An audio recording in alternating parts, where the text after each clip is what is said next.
Holly foi ao mercado no dia 17 de março de 2023. Poucos minutos depois, ela reaparece na câmera do seu prédio, e como seu apartamento fica no 14º andar, ela pega o elevador. A mulher carrega sacolas com alimentos para preparar um jantar para ela e seu marido Nicholas, que a espera no quarto. Quando Nicholas vê Holly, ele a surpreende com uma imobilização, arrastando-a para dentro do banheiro. Duas pessoas entraram lá, mas apenas Nicholas saiu de lá com sacolas pretas. Em uma semana, ele tentará esconder o que fez e tentará manipular familiares e amigos, demonstrando um comportamento frio que abalou a pequena comunidade onde ele morava na Inglaterra. Aqui é o Drake, e hoje nós iremos acompanhar um caso bizarro, onde o marido eliminou a sua esposa brutalmente.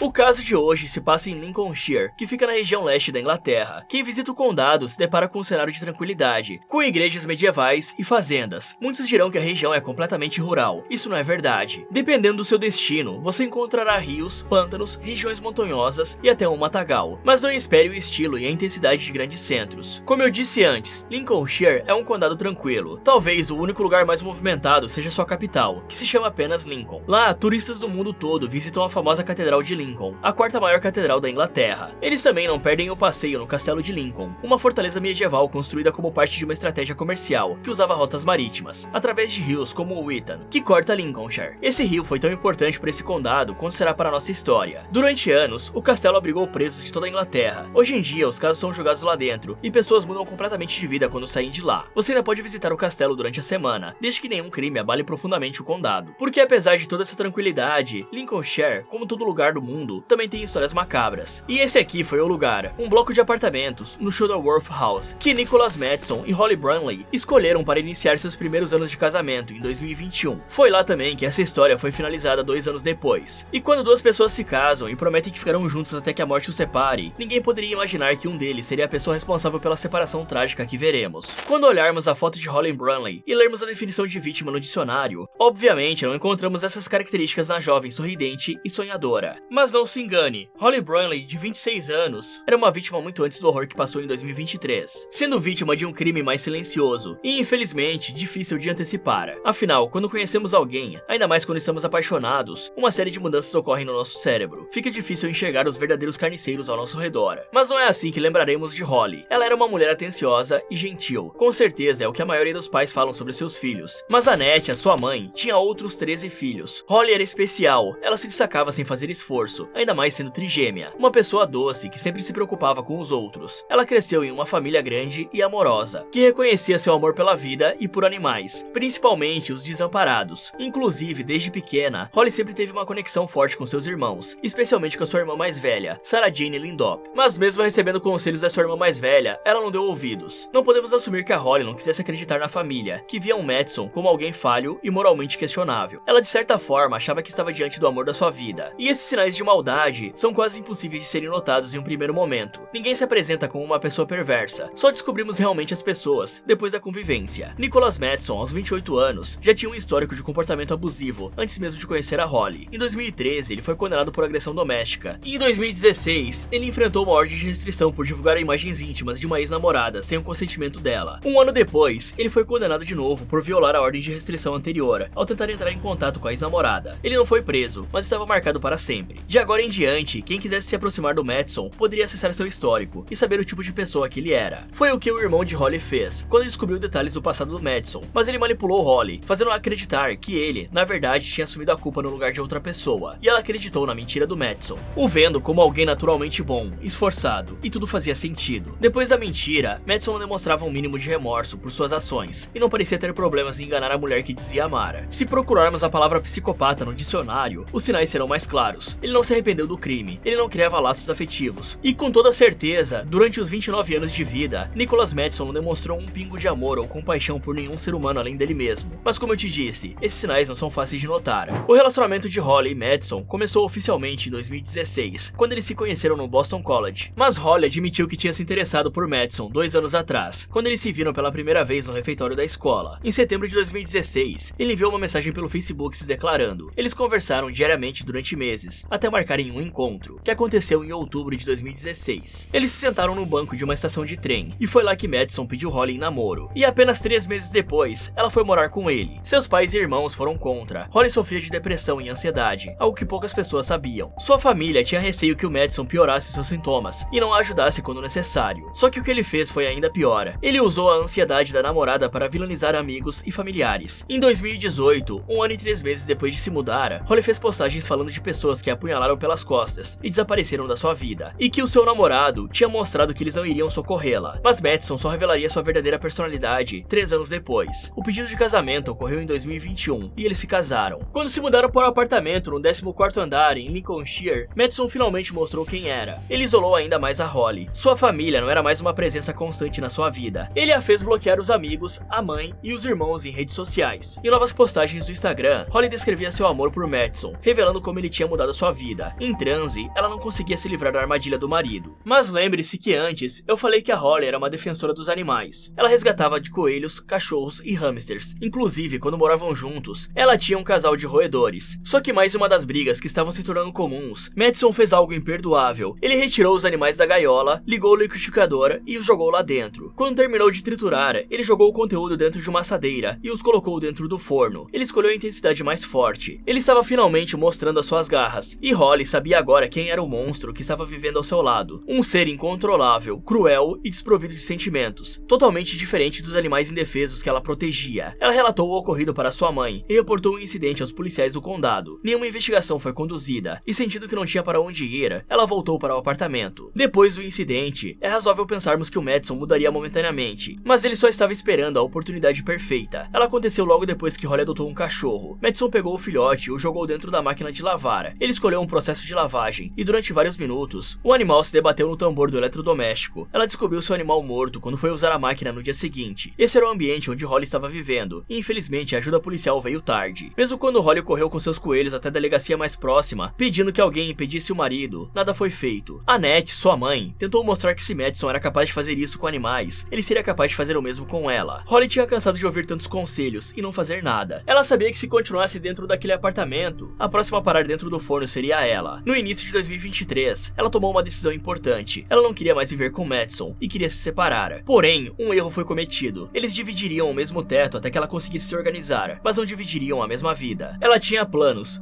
que foram interrompidos por Madison e que foram embora com ela. E Madison levou apenas 8 dias para acabar com a vida de Holly e esconder seu crime. O prédio do casal possui câmeras na entrada. Essas câmeras foram as mesmas que registraram Holly pela última vez no dia 17 de março de 2023, e o estranho comportamento do Madison na manhã do dia 25 de março daquele mesmo ano. O que aconteceu entre essas duas datas é uma mistura cronológica do relato de testemunhas oculares, suspeitos, legistas, familiares e autoridades policiais. A Holly nunca poderá testemunhar sobre o seu assassinato, então nós a honramos da melhor forma que pudermos. Quando a Holly retornou ao apartamento com os itens do mercado, ela foi surpreendida por Madison no quarto com uma chave de braço, um golpe agressivo e altamente perigoso. Em alguns casos pode ser até letal. Holly tentou escapar do marido. Os peritos confirmaram que ela não facilitou. Primeiro ela se debateu e tentou se livrar da imobilização. Depois ela mordeu seu braço, o que acabou deixando Madison mais irritado. Mesmo com a mordida, Holly não conseguia escapar do marido, que a arrastava lentamente para o quarto. Ele estava com uma faca e em algum momento desferiu 4 golpes pelo corpo da esposa. Os legistas conseguiram confirmar isso analisando partes do corpo, onde descobriram feridas compatíveis com os golpes. Não foi um trabalho fácil. Eles levaram 13 horas para examinar todas as partes. E no final do exaustivo trabalho, eles não conseguiram estabelecer a causa da morte. Mas é possível afirmar que com a perda de sangue, Holly tenha perdido a consciência. Em poucos minutos, o sangramento tiraria sua vida. E Madison sabia disso e não teve pressa. Então ele a arrastou para dentro do banheiro. Ele correu pela casa para procurar ferramentas. Ele usou 2 facas, podadores de jardim e uma serra. Então ele voltou e desconectou o corpo. Madison sabia que não podia mover o corpo no mesmo dia, então ele guardou os restos mortais de Holly na despensa da cozinha. Ele também colocou um bilhete debaixo da porta, informando aos vizinhos e aos entregadores que ele estava com Covid e estava em isolamento. Depois disso, ele esperou uma semana para mover o corpo. Antes desse dia, Madison abriu o navegador do celular no dia 19 de março de 2023 e fez 4 pesquisas que revelavam o seu perfil. Sua primeira pesquisa foi como se livrar de um cadáver, cuja resposta normalmente não deve ser facilmente encontrada, considerando que plataformas de pesquisa criam algoritmos para retirar conteúdos ilícitos e inibirem comportamentos criminosos. O que demonstra que, em certo nível, o crime não tinha sido tão premeditado. Madison sabia como reduzir o corpo da Holly em pequenas partes, mas ele ainda não tinha elaborado um plano para mover o corpo para fora do apartamento. Depois, ele pesquisou: o que posso ganhar com a morte da minha esposa? O que que demonstra também um interesse financeiro, que apontaria para uma motivação aparente para o crime. Mas Holly não tinha grandes pertences. Ele retirou da conta bancária cerca de 50 libras esterlinas. Sua terceira pesquisa assumiu um tom mais lúdico. Talvez sugerisse um arrependimento. O Madison perguntou ao Google se ele podia ser assombrado depois que alguém morre. Nunca saberemos se em algum ponto, por alguma razão desconhecida, ele sentiu remorso ou apenas medo de ser confrontado pelo que fez. Mas certamente ele sentiu um pingo de culpa, não pela vida que tinha tirado, mas pela ofensa que poderia ter feito a Deus. Porque sua última pesquisa foi a seguinte: Deus perdoa o assassinato? Madison queria saber se ele poderia ser perdoado, não por Holly, a quem ele ofendeu ao retirá-la desse mundo de uma forma brutal, não pelos familiares, que ficaram sem saber que as partes da querida Holly estavam dentro de sacolas plásticas, na despensa do apartamento do casal. Madison nunca se desculpou com eles, na verdade. Quando terminou de fazer essas pesquisas, ele usou o celular da Holly para enviar mensagens para seus familiares e amigos, fingindo ser a esposa. Nessas mensagens, ele relatava como a esposa o tratava mal. Com o login da esposa, ele acessou a conta do Facebook dela, deixando mensagens para amigos pensarem que ela estava viva. Essas mensagens pareciam falsas, e os familiares logo notaram que algo estava estranho. Eles fizeram uma denúncia à polícia. Os policiais foram à sua casa no dia 24 de março de 2023. Ninguém atendeu à porta. Eles foram pacientes e voltaram no dia seguinte, no dia que Madison foi visto pelas câmeras do prédio, levando várias malas até o seu carro no período da manhã. Por isso, era possível que ele não estivesse em casa. Os policiais bateram mais algumas vezes e desistiram. Se tivessem chegado um pouco mais cedo, teriam encontrado com Joshua Hancock, esperando Madison do lado de fora do apartamento. Joshua era amigo da escola de Madison, alguém de confiança. Na madrugada do dia 25 de março, ele recebeu uma mensagem com uma proposta de emprego. Ele receberia uma quantia de 100 libras esterlinas para um trabalho que duraria apenas algumas horas. E Joshua não pensou duas vezes. Eles resolveram fazer tudo nas primeiras horas do dia, para não levantar suspeitas. Os policiais tinham aparecido no apartamento, então ele sabia que não podia esperar mais. Eles retiraram as partes do corpo da despensa, colocaram em sacolas plásticas e levaram até o carro estacionado no subsolo. Câmeras do prédio registraram a movimentação naquele dia. Eles carregaram uma grande quantidade de sacolas dentro de carrinhos de compra. Uma delas era uma sacola reutilizável de mercado. Depois, eles saíram de lá e foram até o rio Witan, o rio que serviu de rota comercial que eu mencionei no começo do vídeo. Lá eles descartaram o corpo de Holly como se estivessem descartando sacos de lixo. O que eles não desconfiavam era que na noite do dia 25 de março de 2023, 19 km de distância do apartamento de Holly, uma pessoa avistaria sacolas flutuando no rio Witan. Essa pessoa conta que se aproximou da margem e puxou uma das sacolas para examinar o seu conteúdo. Era estranho porque o rio Witan é um lugar limpo e muito frequentado. Essas sacolas se destacavam. Quando abriu o saco, ele encontrou algo que com certeza não gostaria de ter visto. Era a mão de uma pessoa, mas inicialmente ele achou que fosse parte de algum animal, devido ao estado de decomposição do membro. Mergulhadores da polícia foram acionados ao local para fazerem uma busca, e toda vez que eles voltavam de um mergulho, traziam mais sacolas, e todas tinham partes humanas dentro. Enquanto a perícia tentava entender o que tinha acontecido e quem era a pessoa que tinha sido brutalizada daquela forma, os policiais voltaram uma terceira vez ao apartamento. Foi quando Madison finalmente os atendeu. Ele já tinha se livrado do corpo. A essa altura, os dois casos não tinham conexão. Lá, Madison os recebeu com mentiras. Ele disse que Holly se machucou e foi parar no hospital, e lá ela foi conduzida para a ala psiquiátrica, e que de lá, ela teria fugido com pessoas que ela conheceu, que viviam em Manchester. Ele também alegou ser vítimas de agressões domésticas, uma narrativa sem evidências, e que não fazia sentido algum. Os policiais não acreditaram no relato do jovem, e uma longa investigação foi conduzida pela polícia de Lincolnshire. Eles revistaram o apartamento e sentiram um forte cheiro de amônia, um composto químico usado na limpeza doméstica, e que deixa um forte odor. Com isso, eles sabiam que estavam possivelmente diante de uma cena de crime, mas eles precisavam de provas. Eles também sentiram um cheiro de alvejante. Os lençóis da cama estavam com manchas avermelhadas, além de terem encontrado uma serra e uma toalha no chão da cozinha. Os policiais notaram manchas escuras no chão do quarto, consistente com um longo processo de limpeza que o apartamento tinha recebido dias antes. O local tinha claros sinais de mudança no ambiente. Era possível ver contornos dos móveis no chão, indicando que ele moveu alguns itens para alterar a cena do crime, mas os policiais não coletaram o material no dia. Não se sabe a razão disso. Afinal, as manchas se assemelhavam com sangue, e a serra era um item incomum devido ao sumiço da Holly. Eles decidiram então que fariam uma busca mais minuciosa no dia seguinte. Quando voltaram, os lençóis e a serra tinham sumido. Eles agora queriam que ele falasse mais sobre a última vez em que viu a esposa, porque qualquer detalhe poderia ser importante. Ninguém sabia do seu paradeiro, e Madison até fez uma brincadeira enquanto contava uma de suas mentiras, dizendo que ela poderia estar se escondendo embaixo da cama. E os policiais não acharam graça, mas Madison parecia despreocupado e bem-humorado. Talvez ele estivesse confiante demais. Quando a conexão dos sacos encontrados no rio com o desaparecimento de Holly se tornou mais óbvia, já que esse parecia o único crime violento na região nas últimas semanas, eles apreenderam os objetos cortantes do apartamento. Foram 2 facas, os podadores de jardim e um martelo. Foi quando eles descobriram que as partes do corpo de Holly Brumley estavam boiando em sacolas plásticas no rio Witan. Seu corpo foi desconectado em mais de 200 pedaços. Os mergulhadores nunca conseguiram encontrar por completo a Holly. Parte de alguns órgãos, como o coração e as pontas de dedos, nunca foram encontradas. O promotor do caso nunca nunca tinha visto nada parecido, e os policiais não encontraram nada no apartamento. Existe pelo menos uma teoria óbvia do que o Madison teria feito com o que não foi encontrado pela perícia. Essa teoria seria canibalismo, porém ela não foi comprovada. Com essa nova e importante descoberta, eles apreenderam o celular de Madison e encontraram evidências do planejamento para encobrir o corpo da Holly. Eles o prenderam por assassinato logo em seguida. Quando tiveram acesso às câmeras do prédio e descobriram a participação de Joshua, o prenderam também. A detetive Jennifer Lovett, que estava liderando a investigação na época, disse que ele encobriu os rastros para que Holly não tivesse um enterro digno. E essa é infelizmente uma de muitas outras dores que Madison causaria a essa família. O julgamento de Nicholas Madison e Joshua Hancock começou em 23 de fevereiro de 2024, no Tribunal de Lincoln. O caso rapidamente se tornou um dos mais falados da região, não apenas pela brutalidade do crime, mas pela frieza de Madison. Ele admitiu o assassinato apenas no tribunal, mas nunca mostrou qualquer arrependimento ou emoção. Hancock também se declarou culpado por ajudar a descartar o corpo de Holly. Durante o julgamento, sua defesa tentou argumentar que seu transtorno do espectro autista poderia ter influenciado suas ações, mas o juiz Simon Hirst não achou esse argumento válido. O autismo não justificaria tamanha violência. O juiz admitiu que não conseguiu compreender a natureza do crime e a motivação devido à frieza e ao minucioso trabalho de Madison ao descartar o corpo da sua namorada. Fazendo isso, ele não apenas impediu que a família de Holly pudesse se despedir dela, como também negou ao fornecer detalhes sobre o dia do crime. Ele perpetuou a dor e tristeza de amigos e familiares por longas semanas, enviando mensagens do telefone da vítima. Segundo o juiz, os mais de 200 cortes estavam acima da quantidade de partes que alguém necessitaria para fazer o transporte do corpo sem chamar atenção. O número corresponderia a um desejo pessoal, uma motivação além da ocultação do crime. Demonstrava uma natureza perversa. Ele também considerou ainda mais estranho e assustador o fato de que algumas partes nunca foram encontradas. O juiz disse que a participação de Joshua no crime foi apenas financeira. Ele alegou que não sabia que o amigo tinha assassinado a esposa, mas que aceitou o dinheiro para se livrar do corpo. Basicamente, ele não estava preocupado com o que tinha acontecido, desde que recebesse algum dinheiro. Com a confissão de ambos, o juiz agendou uma nova audiência para 42 dias depois. Ele olhou para Madison e deixou bem claro que eles se encontrariam novamente, para estabelecer uma pena mínima para que ele pudesse pedir liberdade condicional. O assassino confesso saiu de lá sabendo que receberia uma pena de prisão perpétua, mas ele ainda precisaria lidar com as pessoas que ele magoou. A família de Holly chegou ao tribunal no dia 5 de abril de 2024, em uma sexta-feira. O sentimento era de medo e angústia. Eles sabiam que ouviriam coisas dolorosas, algo que nenhuma mãe ou irmão deveria ouvir, mas eles também sabiam que Madison, o homem acusado de um crime tão bárbaro, precisa ser confrontado em honra na vida que ele tinha tirado. Madison chegou e, sem olhar para os familiares, ficou em silêncio. Joshua se sentou ao lado do amigo e parceiro de crime. Eles estavam prestes a ouvir um relato forte de uma mãe que estava sofrendo, mas não deixaria que a dor a impedisse de lutar por justiça. Annette, a mãe de Holly, não conseguiu conter as lágrimas ao falar da filha. Ela a descreveu como uma jovem que tinha um futuro brilhante pela frente, uma pessoa bonita por fora e por dentro, cujo amor e a gentileza eram qualidades desde a infância. A dor da família era algo que jamais seria superado, uma ferida aberta que não cicatriza. Em suas palavras, ela disse: "É uma dor inimaginável, que cortou tão profundamente o nosso próprio ser e nos deixou despedaçados e quebrados." Ela disse que Madison a impedia de vê-los com frequência, mantendo Holly em uma rotina doentia e controladora. Ela ficava semanas sem ter notícias da filha. Quando descobriu o histórico criminal do genro, ela fez de tudo para convencer a filha a sair de casa. Quando Annette fecha os olhos para dormir, a primeira imagem que vem à cabeça é a de Holly, ainda jovem, bem antes dos horrores de março. Quando ela acorda, vem a imagem de Holly nos seus últimos momentos de vida, cheia de pavor, dor e incerteza sobre o futuro. Ela disse que essa dor, de uma mãe que perde seu filho, é uma dor que nenhum pai deveria sofrer. É algo que nos assombrará pelo resto de nossas vidas. Antes de descer do banco de testemunhas, Annette olhou nos olhos do acusado e disse que ele tinha sentenciado sua família a uma prisão perpétua. Madison deveria ser sentenciado naquele mesmo dia depois dessa fala, mas o juiz decidiu adiar o processo até segunda-feira, no dia 8 de abril. Ele precisava de tempo para lidar com o relatório que afirmava que o Madison tinha dificuldade em aprendizagem. Quando todos retornaram no início da semana, o juiz fez uma longa abertura e finalizou sua fala com a sentença de ambos os acusados. Nicholas Madison foi condenado à perpétua, com uma pena mínima de 19 anos e 316 dias. Joshua Hancock, que o ajudou a se livrar das partes de Holly Brunley, uma semana depois do assassinato, foi condenado a cumprir uma pena de 2 anos e 6 meses, considerando intenção em obstruir o trabalho do legista. Joshua também foi condenado por outras 2 acusações que não estavam relacionadas ao caso, uma de posse de entorpecentes e outra por comunicação com menores. Ele saiu do tribunal com uma pena total de 3 anos e 3 meses. Membros da família de Holly ouviram a sentença e momentos depois se referiam a Madison como um monstro do mal. Eles disseram que a decisão representa um passo adiante, mas não é o fim da luta. Enquanto buscam cicatrizar a ferida deixada pela morte prematura de Holly, sua família ainda tenta esclarecer a causa da morte e a motivação. Sarah Jane Lindop, sua irmã, admitiu que mesmo com o encerramento do caso e condenação do Madison, o horrível crime ainda é uma lembrança recente, que talvez nunca seja esquecida. Mas ela prefere lembrar da Holly, em suas palavras, como querida, doce e que tinha uma alma linda, carinhosa e inocente. Uma inocência que não a fez enxergar os abusos que sofria. Sarah Jane Lindop conta conta que eles tentaram alertá-la, mas que infelizmente não conseguiram salvá-la a tempo. Eles pediram também que o caso se tornasse um alerta para mulheres do mundo todo. Se alguém estivesse passando por algo parecido, que buscasse ajuda imediatamente. Reconhecer os abusos para essa família enlutada é a parte mais importante, e fazer isso não é fácil. Eles lamentam profundamente que Holly não tenha percebido os sinais e não tenha saído antes. Eles se uniram a uma campanha da polícia de Lincolnshire e do serviço especializado em abuso doméstico da região, com o propósito de ajudar mulheres que estejam passando pela mesma situação. Eles também mobilizaram redes sociais, incentivando que mulheres usassem seus perfis para fazerem denúncias. Flores foram deixadas na ponte Torby, em Bassingham, pelos amigos e familiares de Holly. Dessa ponte é possível ver o rio Itan. Para essas pessoas, a homenagem não é para lembrar do dia em que Holly perdeu a vida, mas para celebrar a vida que ela viveu. Parte do esforço para honrar a sua memória aconteceu no dia 17 de março de 2024, quando a NET usou o Facebook para convidar as pessoas a acenderem uma vela, em homenagem à sua filha às 19 horas, marcando um ano de sua partida. Milhares de pessoas atenderam o pedido dela. Ela revelou que ficou comovida com o número de fotos e mensagens que recebeu no dia. E quem sabe isso se torne um hábito em Lincolnshire. Mesmo assim, a família de Holly Brumley jamais será a mesma. A dor da perda de Holly, aliada à brutalidade com que a sua vida foi tirada, é algo que eles nunca conseguirão superar. A NET descreveu o assassinato como uma ferida aberta, e ajudar outras pessoas é uma forma de diminuir essa dor pelo menos. O caso de Holly Brumley é um exemplo trágico de como um relacionamento abusivo pode destruir vidas. Um exemplo de que monstros como Nicholas Madison não são fáceis de serem detectados. Eles não estão em alas psiquiátricas e revelam logo quem são de cara. São pessoas convincentes e aparentam ser o que não são. O crime que Holly sofreu aconteceu primeiro em 2016, quando ela conheceu um homem que parecia que mudaria sua vida, quando na verdade ele drenou toda a sua vida que restava, até que ela ficasse acuada e indefesa. E galera, deixa eu dar um recado aqui. Eu não sei se vocês sabem, mas esse aqui não é o meu único canal no YouTube. Afinal, meu objetivo é derrotar o YouTube, no bom sentido é claro. Além dos Sombras Criminais, eu tenho mais 3 canais ativos aqui, com vídeos novos toda semana. Um deles é o Derrotando Filmes. Lá eu falo sobre diversos filmes, e mostro como derrotar e sobreviver a vários tipos de situações, e também as burrices que os personagens cometem. O outro é o Resumindo Filmes, onde eu falo sobre os outros tipos de filmes que não se encaixam no Derrotando Filmes, e lá eu faço um resumo desses filmes para contar a história completa para vocês. E por último tem o Abismo do Medo, onde abordamos diversos temas perturbadores e bizarros, até mesmo mistérios que nunca foram resolvidos, como o desaparecimento de pessoas. Então, para quem gostar, eu vou deixar os canais aqui no card e também no comentário fixado.